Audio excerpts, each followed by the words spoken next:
Samozrejme sme veľmi radi za 3 body v tabuľke, sú veľmi dôležité a zápas bol veľmi náročný. Francúzi kúsali od začiatku a boli nepríjemní. Potom sme ich trošku, myslím, aj unavili, čo bolo aj vidieť na počte striel, že už nemali až toľko do útoku, ale stále boli nebezpeční v protiútokoch, na čo sme si museli dávať pozor. A celkovo v tretej tretine sme radi, že sa nám podarilo dať gól z presilovky, čo určite do ďalších zápasov je pozitívum a takisto trošku na sebavedomie tých presilovkových formácií, takže za to sme radi a na konci veľmi, veľmi dobrý výkon si myslím celého tímu a ubojovaný výsledok. Ťažko povedať, opakuje sa nám to často, je to proste niečo, na čo musíme zapracovať a musíme, neviem, či už to začína deň predtým, keď ideme spať, trošku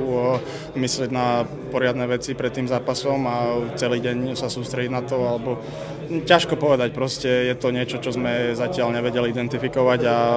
je to veľmi dôležitá vec do ďalších zápasov, pretože tých zápasov už ideme z kopca, takže je ich menej a proste musíme sa poučiť, lebo ešte máme dôležitý zápas s Kanadou, s Lotyšskom a hlavne tých Fínov na konci, takže treba sa z toho poučiť. Náročné, každý hokejista, každý športovec chce byť proste v tom mixe a chce pomôcť svojmu tímu. Takže bolo to náročné, ale chalanom som fandil celú dobu a hlavne ten zápas so Slovenskom bol veľmi nervy drásajúci a skoro som sa tam spotil, ako keby som hral, ale som rád, že som proste dostal tú šancu a že môžem ukázať a pomôcť vlastne Slovensku.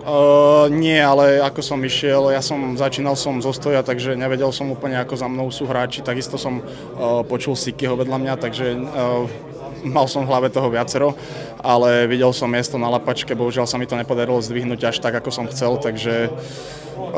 niečo, čo budem musieť asi na niečom potrénovať, takže neviem, či mi ušli nervy úplne, ale bolo to úplne rovnaká situácia z predstriedania, ešte som to rozhodcovi zo striedania predtým, ešte som to rozhodcovi povedal, že keď to urobím ja, tak ma vylúči, povedal mi, že nie a vylúčil ma. Takže úplne rovnaká situácia bola tam od Francúza predtým, ja som iba išiel do brany, aby brankár proste ten puk nerozohral, aby sme mali naďalej útočné pásmo a buly a rozhodca to vyhodnotil na 2 minúty, bohužiaľ. Samozrejme je to niečo, na čo si budem musieť dávať pozor, lebo takto hlavne v tom veľkom tlaku, čo sme v tom čase mali a oslabiť tým nie je úplne správne. Ťažko povedať, neviem, na majstrovstvách som prvýkrát, takže neviem úplne, ako to tu chodí, ale samozrejme neviem, aký je program zajtra a v piatok, ale budem robiť všetko preto, možno nejaký stretching, nejaký bicykel na zrelaxovanie nôh a